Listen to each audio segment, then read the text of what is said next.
Hey, welcome everybody to another episode of Mac Yak. Appreciate everybody showing up. We got a pretty good show tonight. I think you're going to learn a lot about us Yakkers tonight because we're going to talk a little bit about ourselves tonight as well as some other topics. We'd never do that. Yeah. Bruce has got something in his coffee today. So, how you guys been doing all week? Good. I cleaned my office. I had to work all week. Well, Grudy's not here because he said that he's too tired from his 2 days of working. So we're going to shame Grudy. I think we made him too tired from the last Mac Yak when he fell asleep. Oh, yeah.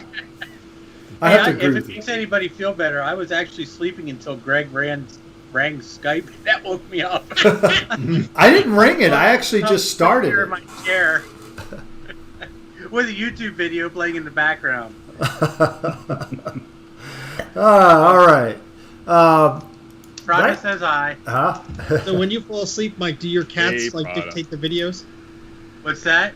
When you fall asleep, do your cats take over your playlist and just add other videos to it? It wouldn't surprise me if they did. Especially Prada and Lydia, since they both like getting on my desk and laying on my keyboard. Don't cheat, jerk.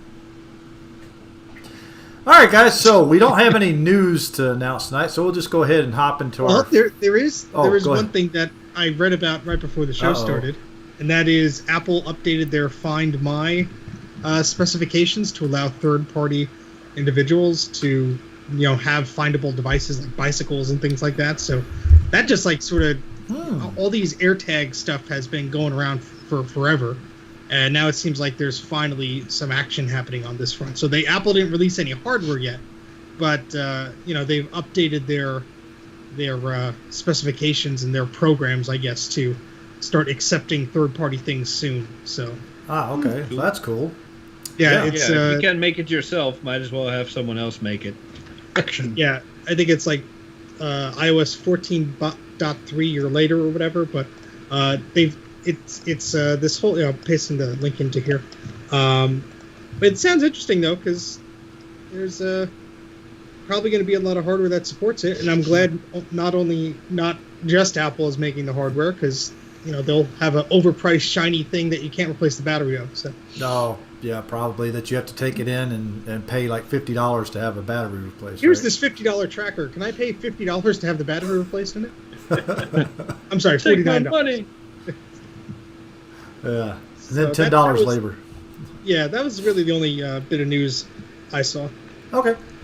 All right, so our first topic tonight, and it's reason why we picked this topic is because one of our guests early on in Mac Yak history, and we won't name him, Ken, from Computer Clan, put out, yeah, right. we not name him. No, we told we were going to publicly shame him, but he said that he ruined an iPad by getting an iPad Pro by the looks of it. Yeah, it was an iPad Pro, yeah. By getting it wet. And he was like, why doesn't Apple make them, there's a whole bunch of comments on there about it. Said, why doesn't Apple make this waterproof? Well, my honest opinion about that is for an iPad Why or is something it like around that. water? Exactly. That's, yeah.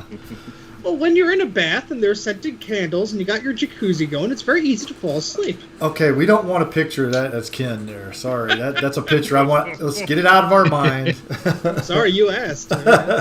You could just get a waterproof case, but that would just make too much sense. Well, there's life-proof cases. Yeah, you could do that. Yeah, exactly. I don't care if you are a Mac Yakker, a friend like Ken, my own dear wife, or myself.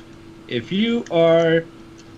What's a nice word I can use? if you are the kind of person that cannot be careful with electronics around water or the other way around, you deserve whatever's coming to you. I'm very black and white on that. I totally get accidents happen, and I'm sure Ken was just not, let's just see if it floats in the bathtub or anything like that. I don't know about Ken. Ken might have tried to see if it would float. Well, there was probably a scam of a floatable iPad case, and he was probably So we know what the review is going to be like. Yeah.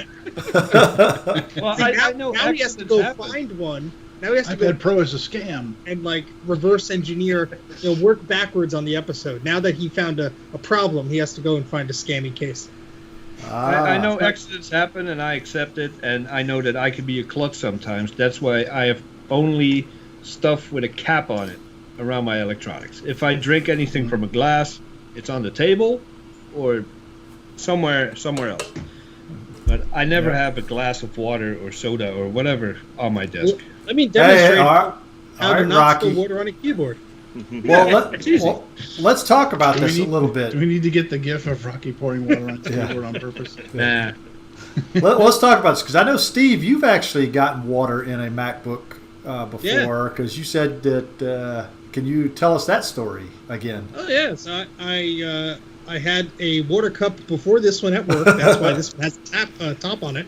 And actually, it did have a screw on top, but the rubber was deteriorating around it. So if you left it on there, you get an awful taste in your mouth sometimes. So I decided to take it off of there, and I was rushing to a meeting, which ended up being canceled because my boss at the time always ran late.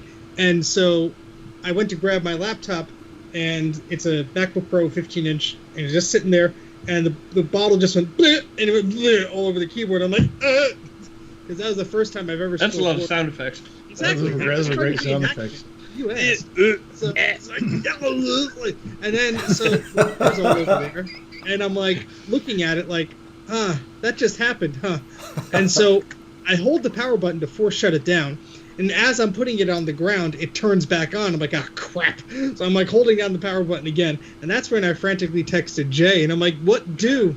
And, he told me to put, some pens or pencils on the ground so it could. Once he finished laughing. Yeah, once he finished laughing. Yeah. I responded to me very quickly. That's Thank a you. given.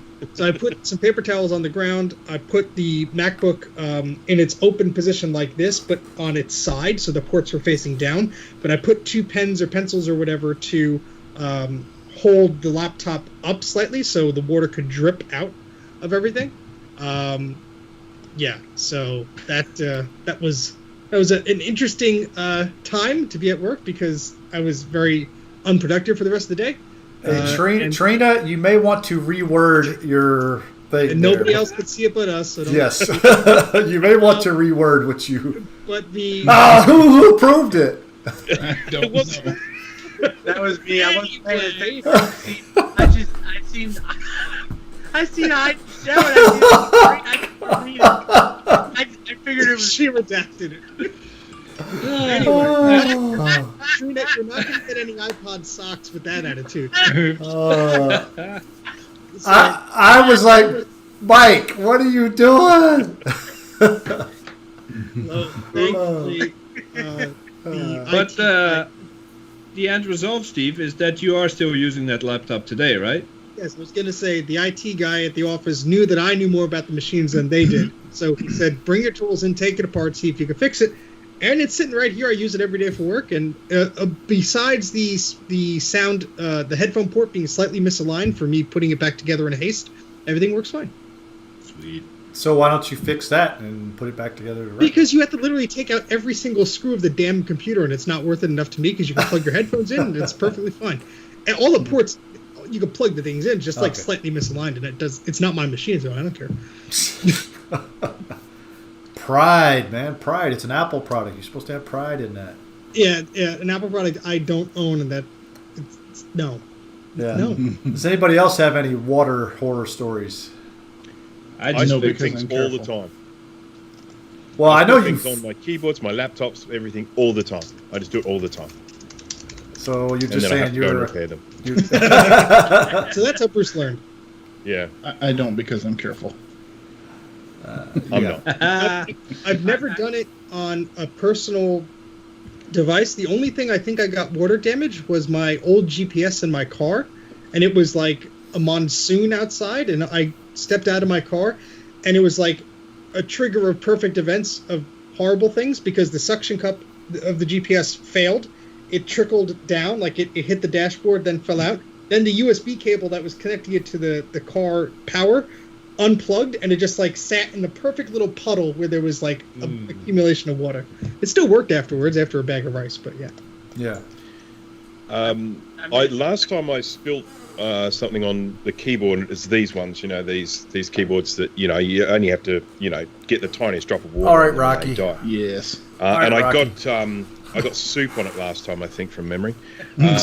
And I'm getting pretty good at actually saving them before they die. So obviously, as soon as I spill something on it, just unplug it immediately. That's obviously the main thing, because it's not a wireless one. It's a plugged one, and the plug's right here, so I can just yank it out really, really quickly when I spill something on it. Then I take it down and I rinse it out in isopropyl alcohol. Let it really I literally submerge the thing in a tub of isopropyl alcohol and rinse, get all the little bits of soup out. And then I let it dry for, I use the assistance of a little bit of, external heat and whatnot, and let it dry, usually probably just to be sure, 24 hours, make sure it's out of all the nooks and crannies.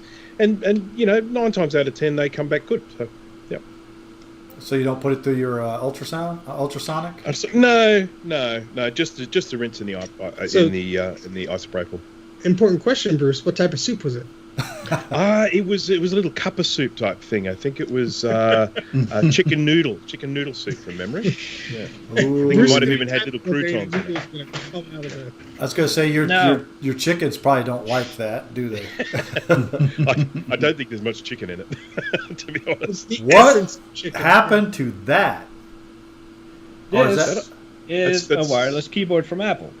That I use on my repair bench, so I know with my nasty hands. Oh, okay, that's what that. Okay. Put a screen protector on. It's got a condom. Yeah. No, I should probably get one of those for mine. But I don't know. And that sounds like a lot of hard work.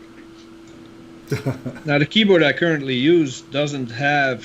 It's not an Apple brand, so they don't make keyboard protectors for this. Else I probably would use one. Because they also dampen the sound of when you type, and some people say that I am a little bit harsh on my keyboard. But it can help with liquid spill, especially in the MacBook Pro, where the keyboard is kind of indented into the case. If you put a keyboard protector on there, it can really save your Mac. Small spills, not a whole cup, of course. Well, I know that the older MacBook Pros, the keys stick out a little bit further, so I think more stuff can get into them than the newer ones. The newer ones have less leeway, I guess, for stuff to get in there. And when stuff does get in there, it ain't getting out. That's the reason why they have keyboard problems now. So, well, they got rid of the butterfly finally. Yeah, which is a good thing. So, but I never say never. But I've never spilled, to date, anything on any of my electronics. It might change. I figured that with a kid that's now 5, it would have happened by now, but lucky so far. So what are some of the best ways, and don't say bag of rice, to fix that problem if you spill water on it? Bag of noodles. Well, I can answer it for laptops. Open it up and disconnect the battery. Mm-hmm. Even if it doesn't dry immediately, the liquid shouldn't do that much more damage, because it only does a lot of damage when there's a current going through the wrong places. As long as you can disconnect the power source, you can take your time and dry it out. But as long as there's a power source connected, the longer you leave it, the more screwed you are. Sounds like that laptop I sent you that I rescued from Recycle. That somebody was really screwed. Yeah, somebody left that thing or tried to power it on too many times. Yeah. I mean, it's worth mentioning that at the end of the day, a lot of electronics, they don't mind water at all. I mean, we wash using liquid all the time when we're doing these repairs. It's when they're powered on that it's the problem. So if you can actually disconnect the power, you then have the luxury of time to dry it out. Yeah. Now, how people deal with liquid spills on Mac Pros and iMacs, I don't know. I get them. Mac Pros more so than iMacs, but people do manage to spill stuff on them. The newer Mac Pros that you have to break the seal on, the screen to get to it, the thinner ones. Yeah, those are a little bit more difficult. The 2011s and below, those are a little easier to get to everything to clean it out or to dry it out, you might want to say. But Yeah. and to be honest with you, getting liquid in one of those, you have to really try hard to do that because, I mean, there's not too many openings. I mean, the openings are on the bottom and the back. That's it. Can you show us an example, Jay? I'll look for pictures while we. No. while I we do mean, the show, but- can you demo it for us? You have some more, right? He's like, Oh, I could, but there's a cap on it, so it's foolproof. You see. Can't No, do it. I tried. And I should mention that whatever you do, don't just throw your shit in the oven. Don't do it. yes. Don't do it because Bruce will come after you. Well, not only that, and the reason why I said don't put it in rice, because a lot of people like to put that stuff in rice. Well, you're going to get that rice residue all over everything. So then you got more stuff you got to clean up because, now, Yeah, if you no had one is ever smart enough to take a bag of organic jasmine rice that doesn't have all that white powder on it. Yeah. No, they use the cheap white stuff. Yeah. So. But not only that, but if you take desiccant, you can actually take a lot of desiccant and throw in there, and it'll do the same exact thing and not put that stuff on there. Yeah. As long as the power is disconnected, you can take your time or find someone to do it for you. Power is the enemy. Yeah. So Steve, you want to say something, Steve? I could see Steve wants to say something. No. I was just making a joke where Jay said no one's going to have the organic rice buy and shove it in the. Because you tried to catch mice with almond butter. I mean, come on. We were all out of peanut butter. I had to go to the store and get peanut butter. My wife's like, "What the heck?" I'm like, "Mice in the camera," and she's like, You did get the mouse though, didn't you? In the end. Yes, we did. So there you go. I think there's another one. And for people unaware, and I'm pretty sure we told it before, but Steve used to have a mouse in his attic, and we kind of took it too far, and he set up a webcam and 2 traps, and we were trying to see, what was it, Apple versus Microsoft? One was Intel, one was PowerPC. Oh, right. That's And one the had label I peanut butter? on the humane traps. Yeah. We took it way too far. That was amazing. Because what happened was I had a leak in my attic, and I had a little camera set up to see when the bucket was full because it wasn't fixed yet. And Jay, for whatever reason, was watching this leak at like 2 a.m. Because that's what Jay does. There was a little mouse, and he was drinking the water out of the bucket. And Jay's like, you got a little mouse there. And that's how I discovered. See, that's what Jay does. He just watches obscure webcams, that don't do anything. I mean, hey, it helped me out. Yeah. All right, And so I just wanted to mention something really, really quickly. Yeah, because go for we talked about, drying things out in the oven and stuff like that, and sort of said, look, oven's a bad idea, and that is true. But I feel it's my duty to mention that I use an oven for drying things out all the time. But it is like a smaller toaster oven type thing where I can actually get very, very accurate control on the temperature inside, and I can run it at incredibly low temperatures, like 60 degrees Celsius or 50 degrees Celsius, where it's like a normal Sydney summer's day inside. And so, and that I do use that all the time. Where people run into a bit of trouble with ovens is in particular if they're using gas ovens, where about the lowest temperature you can get on them is enough to just melt everything and make all the solder melt and things fall off and stuff like that. So I do use an oven for drying things out, but it is kind of very, it's very purpose specific. Another important detail is that you don't put it in the oven until it's cleaned. That's true. If you put something in the oven that just came out of the ultrasonic cleaner that has distilled water in it, it'll dry out. If you put something in the oven that has Coca-Cola on it and you apply heat to that, it turns into brown sugar. Yeah, I was going to say, So- it dries out too, but it dries out like candy. Oh yeah, it's going to be pretty when it's done. And it's not good type of candy either. It's actually conductive. And I should give some credit to Miss Aliki, who's in the chat here. She lives her entire day with a 5-year-old next to her because they share a desk because they do homework and art and all kinds of stuff. And there are always a minimum of 4 or 5 drink cups on that desk. And so far to date, not a single spill. So it can be done. Impressive. But I would not tempt fate. And now that you just said that, tonight you're going to have the first spill. Watch. Yeah, well, I got a basement full of keyboards, so it's all right. All right. Anything else before we move on? We want to mention, obviously, if you're storing a computer, keep it in a dry place, not a hot dry place, but preferably a cool dry place. Yep, exactly. And not Because even if you vent. think it's dry in there, if there's any kind of humidity in that room, over time it will, cause corrosion and rust and all that good stuff. So That nice green stuff all over it. Yum. Yeah, the green sponge. Speaking of corrosion, Jay, I noticed my G3 Mini Tower has a bit of rust when I got it, and now there's a ton of rust on there. I would appreciate after the show any suggestions for removing said rust. All right. Sandblast. Bruce is like, just right to the power tools. Yep. Well, I should say that I had someone reach out to me. This is almost a year ago already. He had a G5 Xserve, and it was having issues. So he sent the power supply to me, and it was pretty rusted. The chassis was rusted. And when he opened up and inspected the rest of the G5 Xserve, he found rust pretty much everywhere. I said, dude, did you submerge this? No, it's just sitting here, and I keep it in a cool and dry place. I said, where is that? Right there. And he sent me a picture with the server sitting there, standing against the wall, next to a ginormous air conditioning vent. Oh, So God. this was getting nice cold air blown at it for years, and it corroded.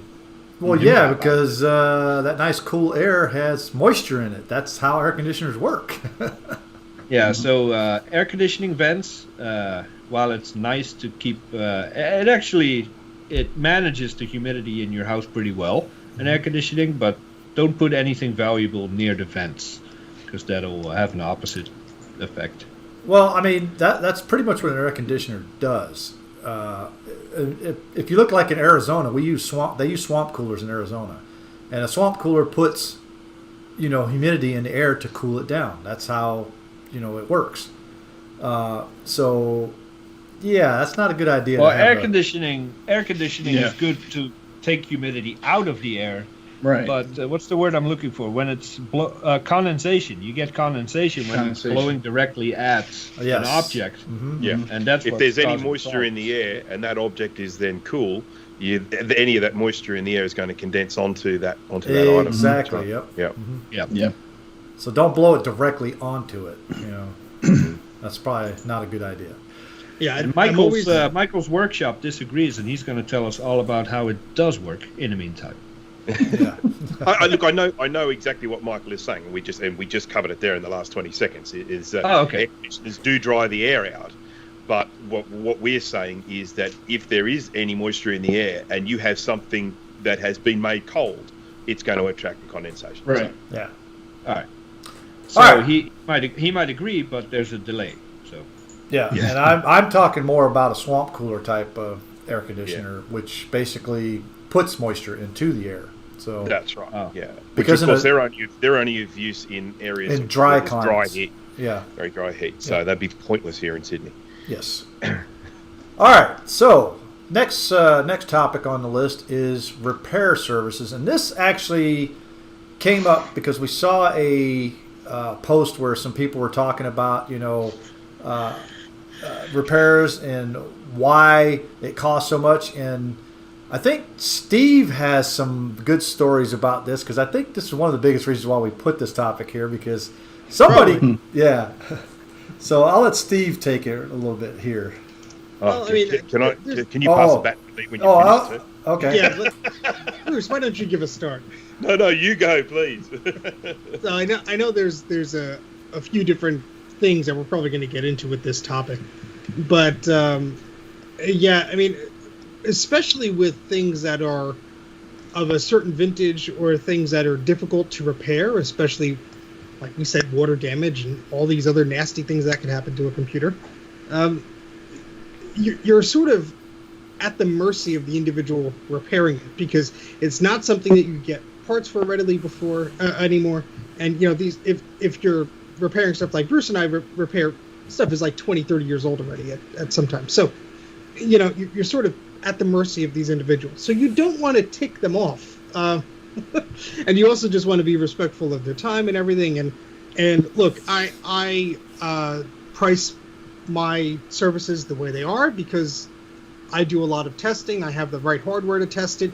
I mean, what people can say, oh yes, I have, mostly every vintage Apple model ever made. So if you have a board or a power supply or something that needs fixing, I could fix it and I could actually test it because then I could warrant it for 2 months or 90 days or whatever.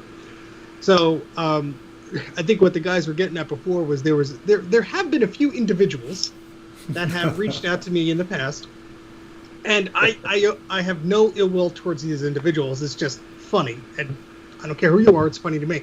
But they will reach out and ask for a quote, and I'll give them a quote, and I'll say, full disclosure on the quote, look, here's the highest price that I will probably charge you if all does not go well. If I have to remove all the caps, if I replace all the caps, not including trace damage or any other, this is what it's going to cost with shipping, blah.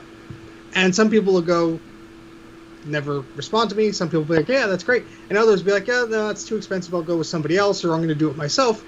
And what I personally, dorkily giggle about once in a while is when those individuals will come back and be like, yeah, I had it done by that guy and they broke it. Can you fix it now?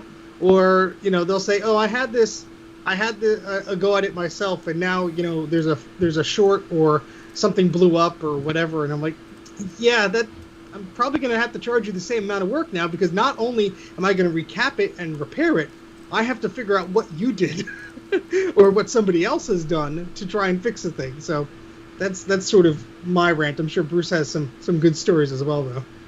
Yeah, I mean, I did a live stream just on the weekend of a Macintosh Classic board that had come to me after someone had attempted to do it themselves, and I generally don't look to shame those people because my videos are encouraging people to of course, yeah, have a crack at it themselves, but they do have to be prepared to pay more when they send you something which was going to be a 15-minute job and is now a half an hour 45-minute job, and of course then you also get the I don't know how the ROM got into that position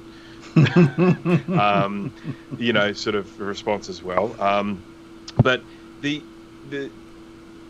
problem that I think a lot of customers have, that the mistake that I think a lot of them make, is that when you say, okay, I'm going to charge you X amount of dollars for recapping, they look at it and they go, well, look, I can just buy a kit from Console 5 for like $10 or something like that, or $5.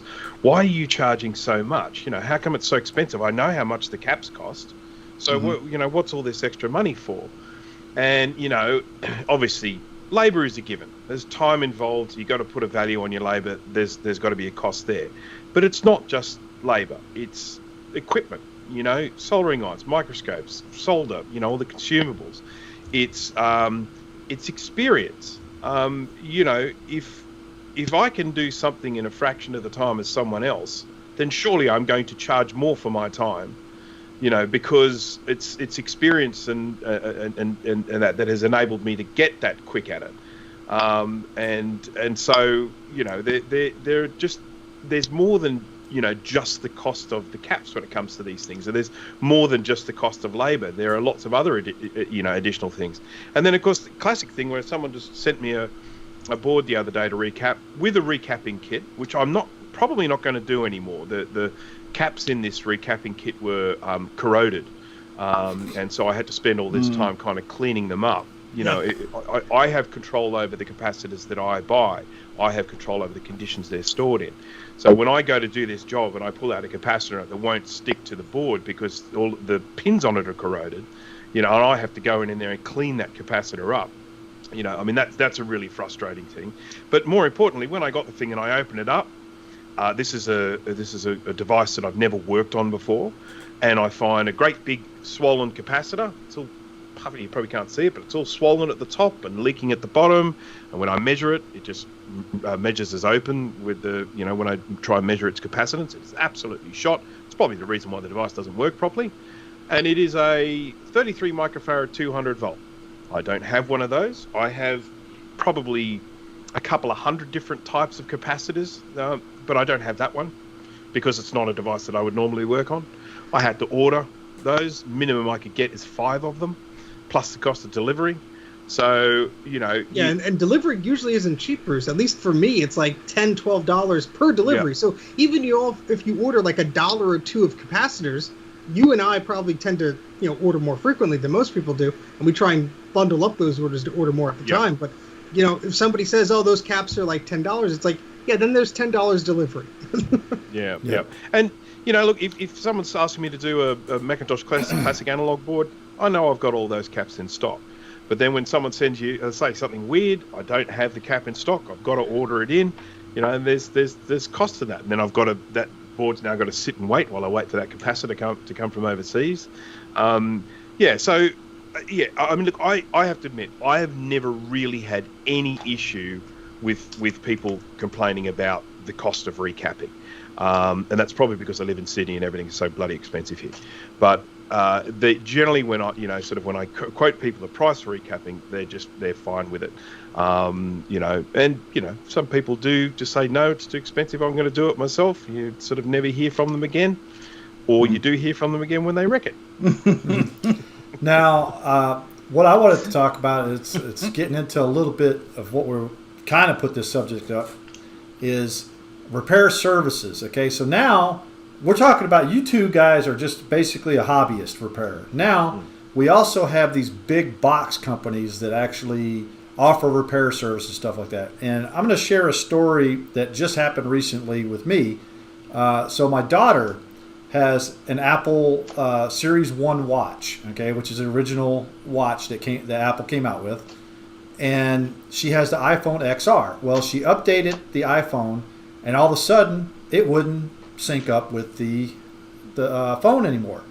So she brings it to this, I won't name the company, brings it to this big box company, and the repair people there tell her that, oh yeah, that watch is too old. You need to buy a new one in order for it to work with it. So she texts me and tells me this, and I say, wait a second, hold on. So I go and I search using DuckDuckGo, not the other one, and I search for some of the forums. I get some of the Apple forums. I can't find anything that says the Series 1 doesn't work. In fact, everything that points to me says Series 1 will work with the iPhone 5 and above. And I was like, okay, so it should work. So I told her, I says, well, did you try a reset? She goes, no. I said, well, here's how you do it. So I told her the steps, how to reset the watch to factory. So she did that. She texted me back the next morning. She goes, it worked. Everything works. You just saved me a bunch of money, because they were wanting to have her buy a new watch. And that's what I'm talking about, is that some of these big box companies out there, they want you to purchase new stuff, and Apple is no exception to this, because I know that Jay could tell some horror stories about that. But you gotta watch these people, because a lot of these guys that work for these companies like that, they don't know capacitor from a resistor. Okay. Yeah. All they want to do is sell you something new. Exactly. They either want to sell you a refurbished item, or they want to sell you something new. And I can't blame them, because those individuals, they're not in the repair business. They're in the replacement business. Exactly. There is literally, and Bruce and I will tell you this, there is little money to be made by repairing something, and Jay as well, by repairing something that is of a certain age, unless you're an enthusiast into this stuff or you need that specific gear, then someone is going to be willing to pay for it. But if a vacuum cleaner breaks or a toaster breaks or something like that, most people, they just want a new one. They're not going to spend the time to repair it, unless you're a sick individual like us. But, well, I mean, that's more so for you and Bruce than for me, because when I am done fixing a MacBook Pro or a MacBook Air, people can use it as a daily driver. Whereas you guys fix a vintage computer that people use for hobby or game or whatever. So if you were to charge actual fair price for your time and your expertise, you wouldn't have anything to do. Yeah, because no one would be crazy enough to send it to you, except maybe Madeline. If you have a laptop that's going to cost you $1,000 to replace, It's as in buy a new one. It's going to cost you $500 for Apple to repair it, and it's going to cost you $250 for Jay to repair it. You go and you spend that $250 to repair it. It's the cheapest option, and it gets that thing up and working again. Now, if you have a like a Macintosh Classic that's not working, and you take it somewhere and they say it's going to cost you $250 to get it fixed, people are just going to laugh at you. Now, in my opinion, for a Macintosh Classic to recap the logic board and analog board, I reckon $250 is a bloody fair price. But people they're just not going to pay that. And so we kind of get forced into, sort of charging, a rate that people are prepared to pay, given what they have, what these things are worth. And there's nothing we can really do about that. Yeah, I mean, other than just hope the price keeps going up, so then we can charge more. I'm sure you've had the same issue where you'll say, "Look, this is the price," and if I've gotten pushback maybe a handful of times from somebody, and I have a thing just saved on a text file on my desktop that says, "Look, this is how much the caps cost. This is the shipping with the caps. This is probably how much I'm going to spend on wick and the flux, and here's my time," and like just roughly broken out, like not exactly for that particular model, just to give people an understanding of like, look, I'm not making much money here. I'm doing it because I like getting these machines to work again. I have the ability to do this, and it makes for good streaming content. That doesn't mean I'm going to do it for free. If somebody I know or a friend of mine has something, maybe work at a trade or whatever, but still, your time is very valuable. Yes. I think there's something to be said for the smaller repair shops, and I'm not just saying that because I am one or you guys. We can offer more detailed quotes and more specific troubleshooting than, for example, a Best Buy or a Micro Center or an Apple store that have a checklist, say, okay, liquid damage, $1,240, and you lose it for a week. So what if it's just one capacitor? No, $1,240, that's it. That's where I get most of my business from. People that have been rejected by Apple, or they were quoted insane prices to have something fixed that can be fixed for a fraction of it. And I was at Micro Center a few months ago to pick up something, and I'm sitting there waiting, and their waiting area is by where they have the tech service department, and I see a bunch of people coming in. Yeah, my external drive doesn't work anymore, and I just see. I'm not going to call it a scam, but these people are taken advantage of. I sat there for 15 minutes, and I've seen at least 10 people being screwed out of hundreds of dollars. We're like, okay, did you try a different cable? No. The tech has to go to the back and hook it up to a special device to see if... No, dude, you're full of it. And you're taking advantage because these people don't know any better.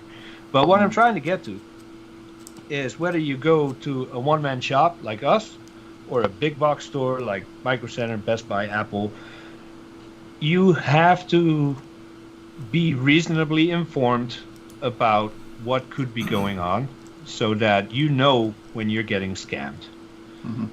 You cannot just take anyone's word for it. I'm afraid that's not the world we live in anymore. Even though I think I'm an honest guy and I will not scam you, you don't know that. So if I say, oh yeah, your hard drive is running counterclockwise, we need to fix that, you know I'm BSing you. But some people would think that, hey, there's people out there that don't know anything about tech. They just know to hit the on button, how to get to the browser, and that's it. You can't afford that anymore. That's the same with people that buy a TV. It's like, I don't know how the remote works. Read the damn manual. Inform yourself just enough to be dangerous and know when you're about to get scammed. We're of course talking about something that's been going on for decades, like with car repair and that as well. Yes. You need to top up your spark plug fluid, this sort of stuff. Yeah. Change your blinker fluid. And of course it's just as you say, people being taken advantage of because they don't have the existing knowledge. Now, of course, companies like Apple and a lot of those sorts of places, they are very, very focused on making sure that a repair does not come back. So if they do some sort of repair and potentially offer some sort of warranty on that repair, whatever it might be, 3 months, 6 months, whatever, it's seen as a very significant failure if that repair then comes back. And this is one of the reasons why when you, I had a situation like this even just with a dishwasher recently. I had my dishwasher failed, had a guy came out and he said, I want to replace your controller board and I want to replace your pump. Now, of course, I had a look at the controller board while he was here and I could see some scunge on it. And so I said, look, we won't make a decision about it now. Just leave it as it is. I'll put it all back together. All good. Sweet. No worries. So he goes. I put the controller board in the ultrasonic cleaner, dry it out, put it all back together. The thing works. Nothing wrong with the pump. They were prepared to basically replace 2 components that had not actually failed. Right. But for them, they don't want to run the risk of replacing one item and then firing it up and then having to get the second item because that other one has failed. So that constitutes another visit that they probably can't charge for because they didn't fix it the first time. And so for them, they are just trying to make sure that it is fixed in one go. And that's, again, one of the reasons why when, if you have liquid damage on something and you take it to Apple, they say we're going to need to replace the whole top case and the logic board, and all these things when they don't even know whether some of those things are even damaged by the liquid. Yeah, it is them just covering their bases, saying we replace these things, it will not come back again. Yeah, and there's obviously the technicians working at these companies are prohibited from just replacing one little thing. They're going by the policies that Micro Center, Best Buy, Apple, or whatever are placing them under. I had a friend that worked at Geek Squad at one point. That was, the local Best Buy here had a Geek Squad thing, and it drove him nuts because there were things that were clearly just, you just got to replace the trackpad or needs a new keyboard. And in some cases, if they had an agreement with Dell or whoever, at the time you could ship it away and there was a warranty servicer. But now you recycle it and they just give you a refurbished one. But I just want to circle back also to what you mentioned, Bruce, about experience, because yes, you're charging what you charge, but also you've seen probably more Macintosh SE30 logic boards than you ever cared to in your life. And so if somebody has the video ROM installed the opposite way around, you could pick that up 1, 2, 3. Whereas somebody who's trying to fix it for the first time, they may be looking at the thing going, what's wrong with this? And may spend hours and hours and hours on it. Whereas with the experience of looking at these machines on a near daily basis, you have a much better understanding of where the faults are. But also, it's never, ever cut and dry. There's always instances where, the sound doesn't work. Well, now I have to go on a wild goose chase trying to find out why, because nothing of the vintage nature is ever easy. No. And I know how easy it is for some company or a one-man shop or whoever to take advantage. I'm currently taking apart a lawn tractor. Okay? It came to me and it said, the carburetor has a leak. So I got the parts to repair the carburetor. I fixed it. It's no longer leaking. Now there's other problems. And I am up until 2 a.m. diving through all these schematics and diagrams and forum posts, trying to piece it all together, figuring out how this works. Because I know next week I'm going to have to call this dude that has seen 100 of these things. And he's going to tell me, your engine is running upside down. We need to fix this. And I need to know just enough to know when he's talking out of his ass or if he's serious. And it's the same with computer repair. Most people don't know if we are talking nonsense or if we actually know what we're talking about. And the big box service centers, they usually do that more because, like Steve said, they have policies in place. Listen, for us to hit our metrics, we need to service 160 people today, so we don't have time to open it up, inspect it, try this, try that. Blanket solutions is all they do. And of course, because they are big name stores, no one's going to argue about the price. They charge you $200. You might not be happy about it. You pay the $200. Whereas if I charge $200, it only took you an hour to do that. I said, no, it took me 20 years to make sure that I could do it in an hour now. That's what you're paying for. So at least the big box stores never have to argue about price, and we have to do it a lot. Yeah. Yeah, just do your homework, do some research, or get a second opinion. You're not tied to Apple. If you take it to Apple, you don't like what they say, take it to a best. Well, that's actually worse. Find another place where you can take it that's not worse than Apple, and get a second opinion. You know. Yeah, and with any of this stuff, it's like, you do have the option to shop around, and the more you learn about it, the better. There's a lot of information out there on Facebook groups and stuff like that, so just try a different avenue. You never know, you're going to find something better. Yep. All right, guys. Anything else on this topic before we move on? I think we've done We can go on for hours. We could, but this is only an hour and a half show, and we still got 2 more topics to get through. It basically comes down to this: if you have a fairly recent Apple product that needs fixing, you send it to me. If you have old base stuff that needs fixing, you send it to Bruce or Steve, and that's it. That's all you need to know. There you go. Yeah, it's all right. That's it.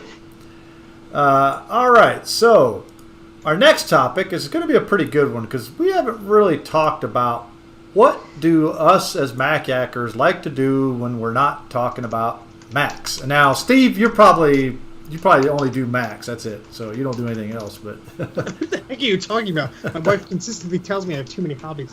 yeah. Oh, I know. So I'll go ahead and start it off here. Some of my hobbies, one of my biggest hobbies, and I've been doing this for probably getting close to 30 years now, is I'm an amateur radio operator. It's also considered like ham radio, amateur radio, whatever you want to call it.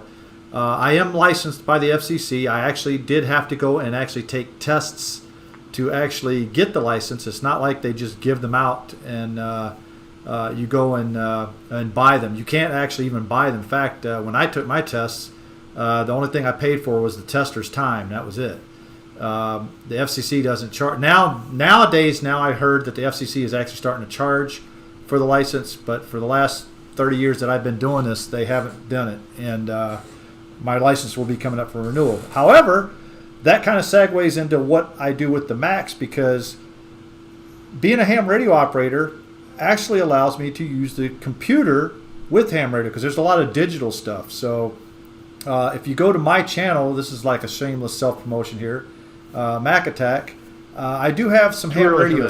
Yeah, I have some ham radio stuff there, and I'm going to be putting some more up soon. But it's pretty neat what you could do with the computer and ham radio. In fact, it's really fun it's a real fun hobby to get into. It's real expensive because the radios are not cheap by any means.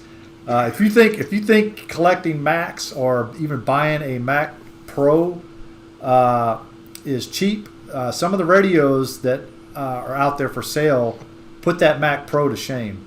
So just to let you know, it could be a very expensive hobby, especially even just the antennas.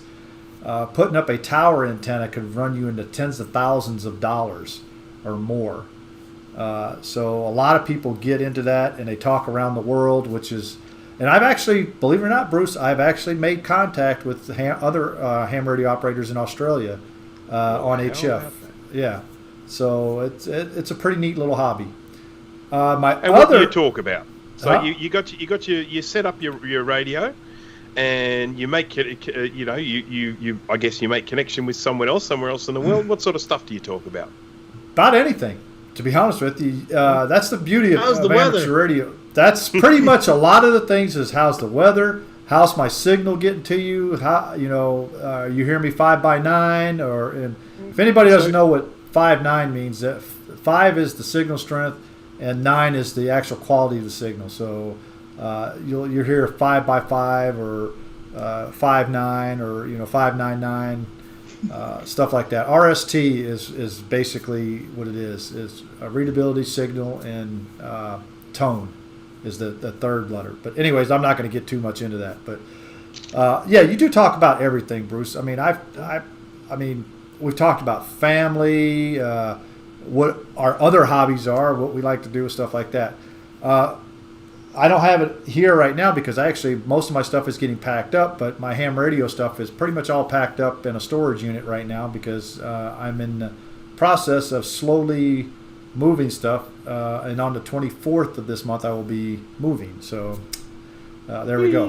Now, my second hobby is, and a lot of you guys know this because you see it on Discord a lot probably, is I like to sim race. So I do like NASCAR a lot. So I do like going to the racetrack, but I also like doing it simulated on the computer as well. And so I do a lot of that as well. But that's my two biggest hobbies right there. It's one of our running jokes in the Mac Yak group is that we regularly send messages to each other saying, hey, is someone live streaming? We want to watch a live stream. Someone go and live stream. And then GT comes back and says, I'm about to start racing. And we go, no, that doesn't count. It's streaming. Mac-related live stream? Yeah. Having the logo on your car doesn't count. Yeah. All right, so let's move over to Mike there. He's his hobby's got to be cats, right? A cat's a hobby or a lifestyle? It's more of a lifestyle, I think. So what about your hobbies there, Mike? What's that? What are some of your hobbies besides Mac's? PCs. PCs, Oh, telephone networks. My stuff's all geeky related, so I don't really have any. I don't really have any non-geek hobbies. You know, I spend time with my old computers and my cats, and I'm happy. oh, that's a hobby then. Yeah. So. Jay, how about you, man? Besides fixing lawnmowers. My main hobby is, I turned my hobby into my job, is fixing Macs, basically. I like restoring Macs that are damaged beyond repair because I like the challenge, even though usually it takes way more time and effort than it's actually worth, but that's always how it goes. And I like to garden. I like to grow my own veggies and stuff. I did not know that, Jay. It was a lot easier in Florida, where it's always 150 and always sunny. Haven't been that successful yet here in Rains Ohio. every 2 hours. Yeah. But yeah, hobbies can be generalized in fixing stuff. Whether it's a lawnmower, a tractor, a bicycle, a computer. I just like fixing stuff. What about killing us on UT?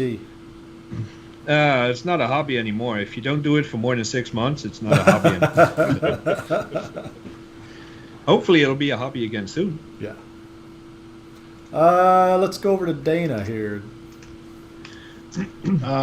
So right now, my main non-Mac hobby is my project truck, which, so when I graduated high school in 1994, I went to college for a year and said, screw this, and started working full-time and bought my very first vehicle. It's a pickup truck.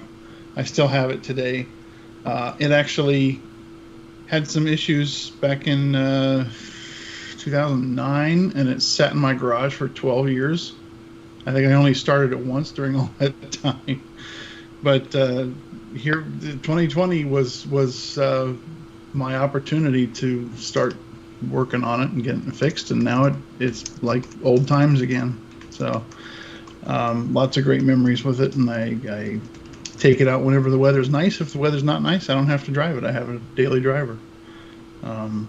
So little projects keep popping up here and there with it. I think the next thing is going to be suspension, but the engine works. Everything works great. My other hobby is those back there, model kits. I got a whole bunch of those that, and that's not even all of them. I've got this closet behind me. The floor is full of pieces for one that I'm going to start hopefully filming here in the next 10 years. What's the one what's the one you've been telling us about that you've been getting like piece at a time or something like that? That's it. It's the Back to the Future car, wasn't it? It's the DeLorean from Back to the Future. Yeah, it's about that big. Wow. It's a 1/8 scale, so it's huge. That's pretty cool. sizable. Yeah. So, but it comes in kits. You get so many kits a month, and it takes like 2.5 years to get the whole thing. And I've pretty much been collecting them for almost 2.5 years. So I think I've only got a few kits left that I got to get. So that's the big one. But all these others are, like your standard. You go to a store and you pull it off the shelf and buy model kits that way. I always loved doing it when I was a kid, and I got out of the habit, and I've just collected these ones over the years. One of them I have had since middle school that they don't make. Well, I don't think they quit making it back then. I think, but it's got all electronics and lights and stuff in it, and so that's going to be fun to put together. And just replace the caps then, right? No caps. Let's see. Let's go with Bruce. Okay. Well, And we got some got some pickies. You got So pickies. yeah, I'm same as Steve just said there. I mean, I have just got ridiculous quantities of hobbies, which include I love cooking, 3D printing. I love playing with cars. I love fixing things. I love learning new stuff.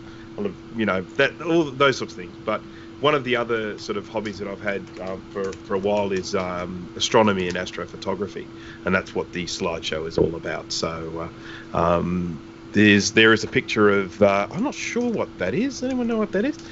That's a picture of the moon. It's the moon. The moon. So I'm seeing this with a slight delay. So my Bruce commentary might creates be- planetoids. Yes. So that's That's actually where all a those shot. leaky caps go. The microscope, the telescope that I have is actually its magnification is a bit too high for that shot. That shot I actually had to piece together from multiple images. But, Oh, really? But anyhow, yeah, but it's a nice clear shot, obviously, of the moon there. So what do we got next? Again, sorry for the delay, folks. So because there we go. So that there is the Lagoon Nebula.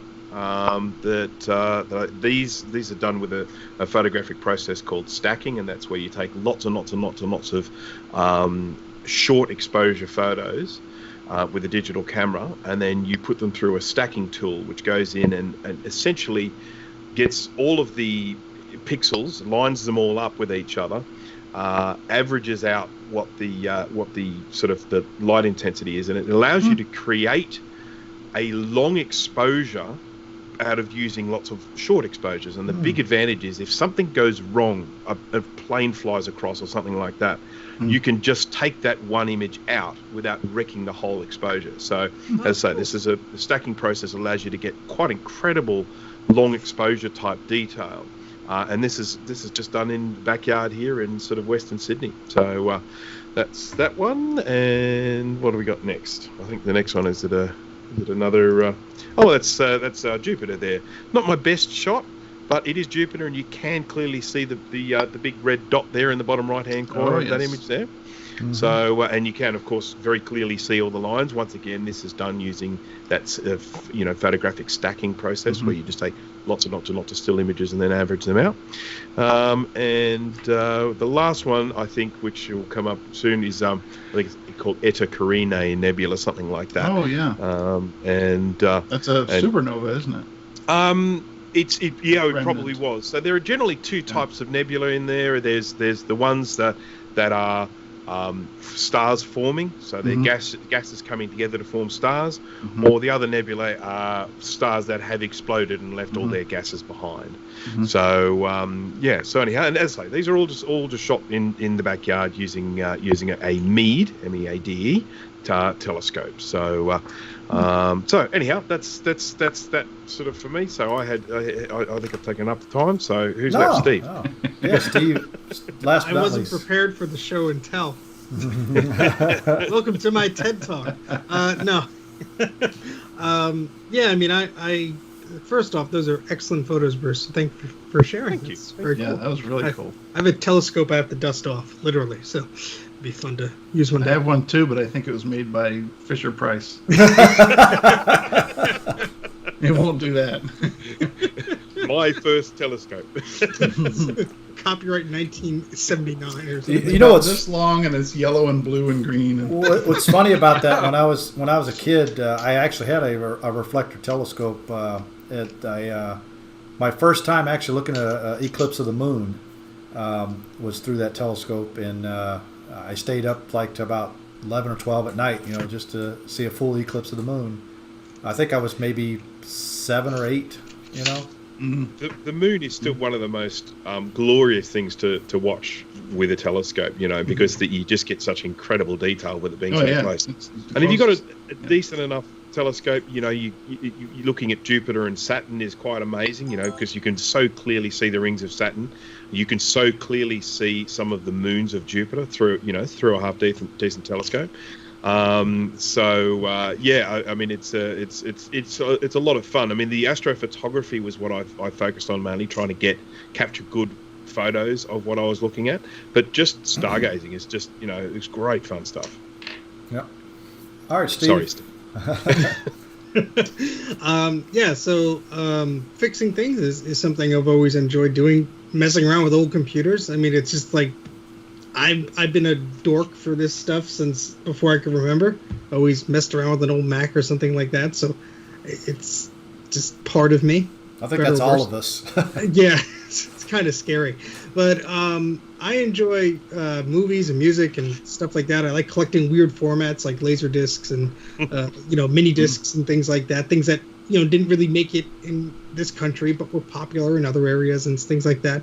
I enjoy art. I enjoy animation, especially. I used to do a little bit, but it's just so time consuming. But it's fun to just draw. I like painting and stuff like that, and I don't get the time to do it as much, but it's something I do enjoy. And a big thing, I know Jay's into it as well, is like family ancestry and photos and historical stuff. I forgot about that one. Yeah. Yeah, exactly. The big time suck, and you forget you're doing it. But I've always sort of been my own family's little archivist, so archiving photos and videos, making sure that stuff is preserved, getting copies of things and restoring them and sharing them, and it's just there's a great feeling.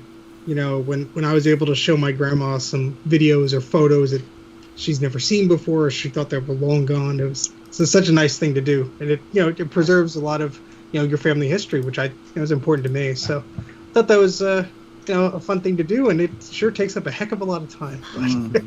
It is enjoyable, and yes. I'm sure I'm forgetting a bunch of other things. How about your rabbits? I was gonna say bunnies. Yeah. Yeah, I mean that's it's its own thing. We raise them for food. No. No, we rescued them. Steve's like, rabbits are not food. My bumper sticker on my car says so. They're a handful, and I'm certainly losing money every day by them because they love getting themselves into weird spots or gnawing their arms off for no reason. But no, they're. Well, the last time you told us what a vet bill cost, and like, wow, I would. Yeah. I would not have so many bunnies. If I was in Australia, I probably wouldn't pay anything for it. But in the U.S., they're considered exotic animals. Well, rabbit tastes just like chicken, right? How will I know? Yeah. Next time you're talking about your dog, I'll mention how nice dogs taste. I don't know, Craig. Yeah. So just block your ears for a second, Steve. So just from a cooking perspective, everyone, it's a very gamey meat. So make sure you cook it slowly. Actually, I won't get into that because I had to go through survival school. Just say that much.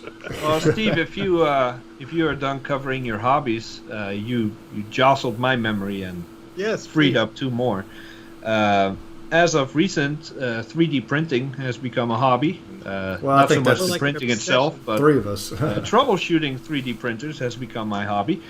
And one that I forgot all about because I've been doing it so long. I am the guy that runs outside with a camera when there's a thunderstorm hanging over the house. I love going out there and taking pictures of lightning. And the payoff is small because I refuse to use apps and light sensors and all that stuff. I want to time it and snap it with my own finger.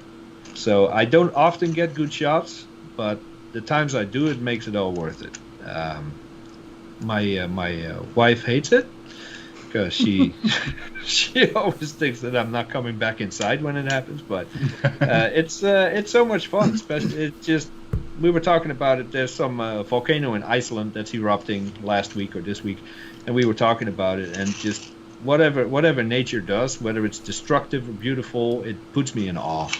So when there's a nice lightning show going on outside, I cannot stay I cannot stay in. I have to run outside with my camera Jay, and try you to would take photos. you would love where I lived in Arizona because we had thunderstorms all the time, and you could see for miles to see the I lightning believe it. strikes. Yeah, I had most of my good photos were from back in Europe or in Florida. Ohio has been very disappointing so far. I think I only got 2 good shots here in the 3 years I've been here. But I'll But get you're some. surrounded by a lot of trees too, and Yeah. what you're in kind of a valley too, so there's Yeah. higher land all around you, so you can't see. It as really has to be right on top of me. Fear for my life, kind of on top of me. For No me wonder to why get a good shot. Wendy gets nervous when you do that. Yeah. I'll be Well, it's right not back, as bad honey, as there's it a used to tornado. be. It used to be the house where I lived in, 3-story house with a skylight, so I could just get out and get on top of the roof and hold on to the chimney and take photos. As long as you Just a weren't little tip holding. for anyone who is trying to get, sort of lightning photography. Now, this is the, I guess, kind of cheating way to do it. But if you get a digital SLR camera, you set it up on a tripod, pointing in the general direction of the storm, and then you set your manual exposure so that the aperture is very, very closed. So in other words, it's not letting much light in. And then you hold the shutter open for a really long period of time. So let's say you might hold the shutter open for, 20, 30 seconds or something like that. And while you're holding that shutter open, if you get some lightning during that time, you will then get, sort of a photo that, because of the long exposure, it'll be nice and, reasonably bright. And then you'll just get that huge big lightning bolt in the middle of it. And I've taken a few really nice ones that way. It is the kind of cheating way because it doesn't That's actually definitely the involve you cheating way. timing it right. But you can get some great photos that way. Yeah, That's there's why an there's app first for the photo. iPhone as well. I think it's called Lightning Cam, and all you have to do is point your phone in the right direction, and it does everything automatic. And as tempting as it is, that takes away all the fun. That takes the fun out of it. Actually, that would be my way of doing it because I'm like too impatient to try to get one.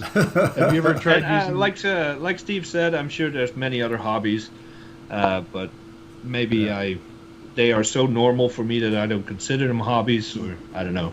But Have you tried I using just- burst mode on your phone? No. Because that might be. Then you That's can pick cheating. and Choose. no, And how's that cheating? Michael's Workshop gets You're the still timing it. Tacky Dad Joke Awards for today. That's about his third Yes. or fourth one I've seen in the chat. So Lightning photography gets boring in a flash. You're stealing my thunder. Yeah. All right. Speaking of that, we're gonna before we go to our last topic of the night, we're gonna do our. By the way, Oh, if I can go say for real it. quick, Yeah, I yeah. was reading through the live chat as we were talking about our self-gratuitous hobbies. There was a number of people that said, "Hey, UT sounds like a great idea." So, Ooh. I think Jake was one of them. I saw several other people say, "Oh, I can do some UT." But every time we decide to do that and we set a date up, it's only basically 4 or 5 of us that show up, and it's And we the love 4 or 5 killing that are each right other. here. But we love killing you too. Yeah. So. Yes. Let's put up a poll on Discord then, and if people don't show up, we kick them off Discord. Can Discord do polls? Yes. Yeah, I think so. Yeah. Oh, yeah, set it up. All right. So we're gonna before we get to our last topic, we're gonna do the Eat Quack game. We got a couple of Eat Quacks tonight. So Mike, you need one of these, by the way. He's muted. he's muted. Yeah. Mike's muted. all right. We saw it. So Yeah, and it would make my life a lot easier. Then I wouldn't stab myself in the back with scissors. as Steve's overlay says right here, I'm not going to explain the rules because you should know how this works by now. So the basic is eat if you have, quack if you haven't. Simple as enough. So All right, you explained it. but that, Yeah, you did. I am not going out in detail. All right, first one comes from Sean, which from Action Retro. Have you ever taken apart a part out of a computer to replace and absent-mindedly put the broken part right back in? Oh, yeah. Eat. Yeah. I have done that And so then many you turn it off, times. you're like, why isn't it working? Yeah. And you're like, oh, And wait. it's no problem if it's a G4 power supply, but if it's an iBook logic board that you have to spend half an hour to pull that thing apart, Or a it's sound chip definitely, with like 48 pins. yeah. All right, I want to see who's going to quack because I don't. Yeah, there's no Is this no the new quack. Ed, Oh, he's Ed fixed the isn't new- a liar. Yeah.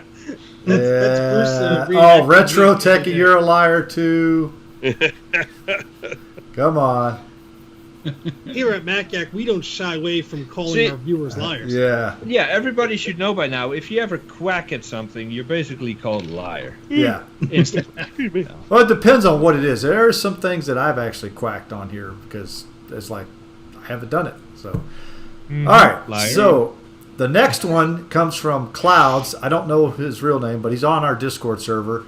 It's kind of almost the same as this, but it's a little bit different. So, have you ever picked parts out of one computer to put into another one, but then realized that the parts didn't fit? Eep.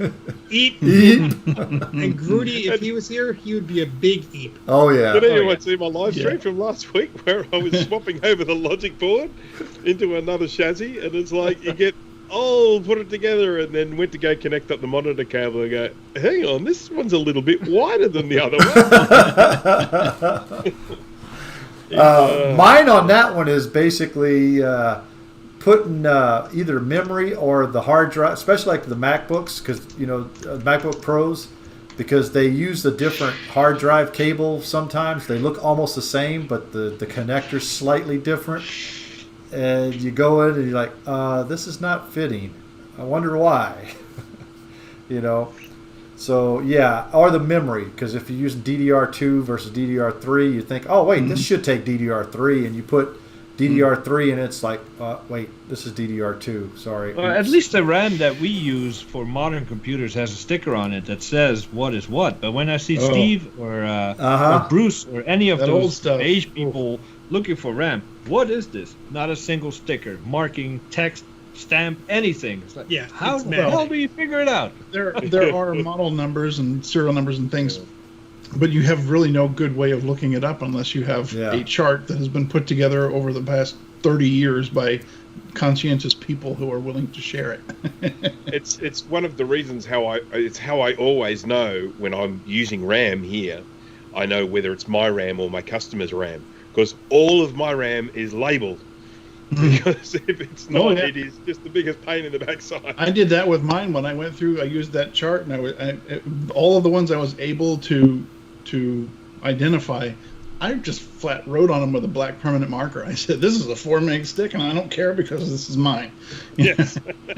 Yeah, that's And if I trade it to run somebody into. else, they can do whatever they want with it. I like to label them like, especially like the 32 pins, like this came out of a Mac SE or whatever. So I get an idea of like the speed of it or like what it worked in. But sometimes I'll just do the Sharpie, but you're writing on a black chip most of the time. You're like, it's like you can't, You have to hold it in the light to see the Yeah, writing. Well, that's the reason why you get like a silver paint Sharpie or something like that. Right, Yeah. Yeah, See, I have, just like, like one of Jay's those. holding up. See. I like that. There's one of those in the house, and I have not seen it for 5 years. It's I wonder why. probably under that. It's hiding with all your PRAM batteries. Yeah. Yeah. It's waiting melted downstairs away. to trip Mike. All right. There's one more Eep quack that I didn't put on the list because go it for it. requires a visual. I think it was also from Sean, Action Retro on Discord, and it was about paper clips and how many people have paper clips as part of their regular tool set. I believe usually. the question was. I will For say. floppy drives. No. Do you have that in your toolkit? It's Eep or Quack. Yeah. It's part of my screwdriver kit. I got one for the optical drives and one to short out power supplies. Yeah. I would say Standard. Eep, but I just take a paper clip when I need it, bend it around to what I need it for, and then use it, and then I'll probably toss it or whatever, and then when it comes time for next one, I just get another paper clip and do the same thing over. I just made a Right spot here. for it in the foam. Here's two of my favorite tools: the paper clip and the X-Acto knife. And pliers, right? And pliers. Yes. No. Pliers is an honorable mention. Yeah. Hey, I got the iHammer, so Yeah. iHammer Pro. Hey, Bruce printed Not a single hammer, crack here. so, Wow. if you work on old Macs, you have to have a paperclip. You can't. Yeah. You can't say you work on classic Macs without. Hey, it's the iHammer Mini. Yes. Yeah, you can't say you work on classic Macs without having a damn paperclip because you're going to run across that one computer in your collection that has a bad eject gear or the motor's weak or I got some piece of crap here on my desk that doesn't even belong to me. It doesn't even eject floppy disk. The drive works perfectly though. It's just it doesn't eject floppy disks. They work on optical drives too. too. Names of who owns it, like Steve or anything, but Love you too, Mike. They work on optical drives too. Yep. Yeah. All right, guys, we got one last topic to go through tonight, and this one's going to be a little fun one too because remember back when we first came out with the M1s, they came out with the M1 saying it wasn't going to be upgradable or anything like that. Well, someone in China, an engineer in China, figured out how to actually upgrade the memory on a MacBook M1. But it makes everyone sick. Yeah. This kind of isn't new because there's this guy on YouTube. I think his YouTube channel is called Strange Parts, or maybe he collaborated with a guy anyway. The name sticks in my head, but he did a project where he built his own iPhone 7. Yeah, or whatever. I saw that. Yeah. Yeah, and so the whole idea of getting chips and soldering them on and these packages of things that are not supposed to be upgradable. It's not upgradable, but you're cutting pieces off and putting different pieces on. Well, I mean, here's the thing though: is I thought, and this is my whole thought on the whole thing, was that the RAM was built into the die, but apparently it's not because looking at the pictures in that link that Jay just sent, it looks like the RAM is slightly separate. It's under the same heatsink, but it's separate. And can be. I assume that whole square is what they would consider the die. Well, not me. When I consider the die, I considered all one piece of silicon. Well, I mean, you have to think that the little holes where the memory is seated into. I'm sure all the wires or the little traces are going under to connect to the CPU. So that's why I think why it's one. Well, if you look at it, it's got solder balls on it, so it's actually. No, but what I'm saying is under those solder balls that. Yeah. Square bit. I'm assuming that square bit is all interconnected underneath. Yeah. So I'm assuming my problem that's with what this is a few years ago when you had the MacBook Airs and the 12-inch MacBooks with a limited amount of RAM, there was some Chinese video YouTube channel where you can see someone take off the old chips, put bigger chips on there. And no explanation, no details, no nothing. And people were like, oh, you can upgrade this, you can upgrade this. I actually tried it because I had access to the chips and the parts and all the gear to do it. You can't, as expected, because before you had the T2 chip, and now you have whatever is in the M1 chip that ties those chips to the processor. As stupid as it is, you cannot replace one chip for the other because it won't work. So it's a cool article with cool pictures and stuff, but I highly doubt it works in theory. Well, I don't know. I'm assuming that they tried it and it actually does work, but I don't know. I haven't read the whole article, but it seemed without like, more details. Yeah. Well, I don't know. It was on the internet, so it's got to be true. I'm not saying it's impossible, but you would have to go to someone who can do this type of repair, and I'm sure the individuals who do this type of stuff in these repair shops for iPhones and stuff like that, they have the machinery and the skill set to do this sort of thing. Whether it's going to be worth it to you, I mean, these Macs I think are going to continue to drop in price. The Mac Mini is under $1,000. The MacBook Air is like what, $1,100 or whatever. I hate paying the Apple tax to upgrade memory and stuff like that. Yeah, this is an unviable alternative, but is it going to be worth it? Because then maybe your machine turns into a paper. Well, I suggest that Grudy gives Jay his M1, his MacBook M1, so Jay can actually try it and see if it works. Yeah. I don't see that happening. I'm down for that. I mean, looking at the pictures here, if you see the picture with the red circle around it, the red square around it, it does look like the memory is on like the die of that whole square. So I don't think there was any misconception of like where it's located. But it's obviously, this is not something that obviously Apple I mean, Apple doesn't want you to upgrade memory that's socketed on, let alone anything that's soldered on. Yeah. So, I mean, to say this is upgradable is a bit of a stretch, but it's a clickbaity title. And to be fair, when you look at the pictures, if you've done board repair before, there is the first photo alone, the discoloration of those capacitors tells me this was liquid damaged or messed up in some way, shape, or form already before they ripped these chips off to take these photos. So I don't believe it for a second, but if it is possible, if someone comes along with a video, detailed steps and instructions and all that, then I'll believe it. Yeah. In the meantime, I suspect there'll be a lot of people wrecking their M1 computers.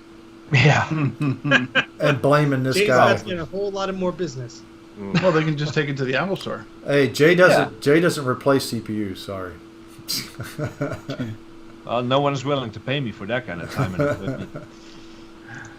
But yeah, I think this is just a like Jay said, this is just a experiment that it could possibly work.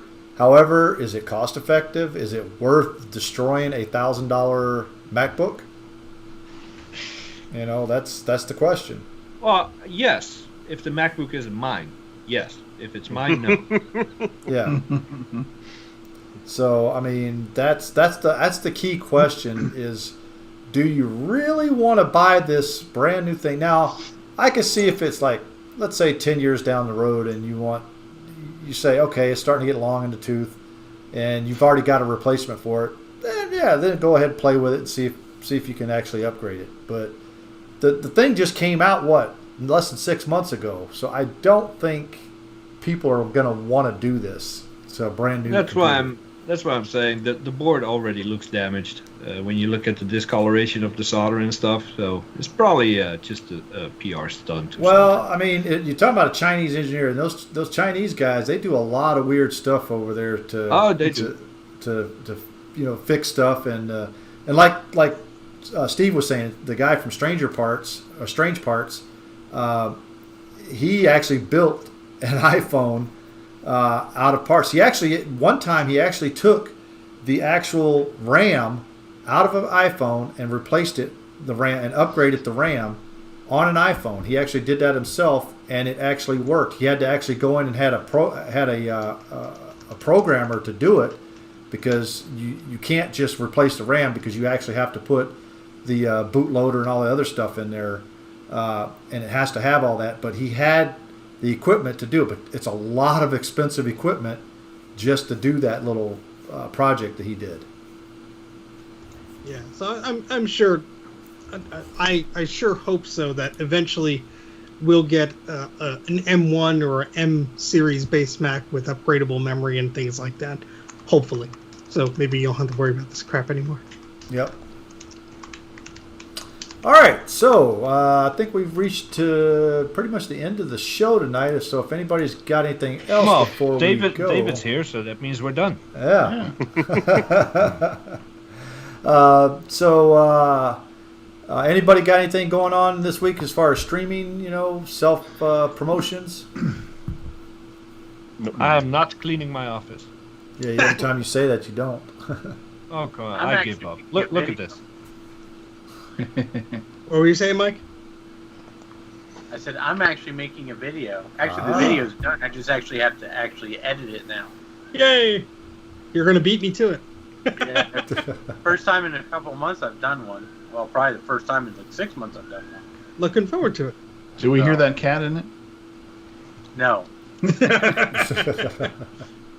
All right, guys. So we're going to go ahead and say goodnight here. But before we do, make sure you hit that like button, or as Bruce likes to say it, smash that like button. Yep. I was going to mention that because we only have 13 likes in this video. And what the? 40 viewers right now. Oh, we can look at that in one of two ways. Either we are so captivating that people completely forget to type and hit the button, or we suck. Yeah. And it's actually gone up to 20 already, so I think that worked right there. Or We just people reminded are everybody. lazy. Yeah, that too. But also make sure you hit that subscribe button. If you have anybody that you think might like this show, tell them about it and have them hit that subscribe button. Make sure you share the link. Exactly. Share the link. That sharing is the one thing that sharing is caring. A lot of people don't talk about is if liking videos is the most common way, but then sharing it, that really shows up. YouTube goes, oh, they're sharing that video. Okay, that really means somebody's into it. Yep. So It's, if you have it's a somebody that you pyramid think, scheme, basically. We don't really Well, yeah. care if you click the button, as long as you send it to 10 other people. They send it to 10 other people for the, Yeah. just being honest. Yep. But also hit that bell icon. We only do this once a week, so you should only get one notification. However, YouTube, sometimes doesn't like to give notifications, so just make sure you hit that bell icon and accept all notifications because we only do this once a week. You won't get a whole bunch from us. So, guys, if there's not anything And we else, will put a poll. We will put a poll on Discord to figure out what a good time and date is for Unreal Tournament. yes. because I would like to play again. That would be Me fun. too. All right, guys. So if that's it, we're going to go ahead and say bye. And as we say in ham radio world, 7-3. 7-3. Whatever.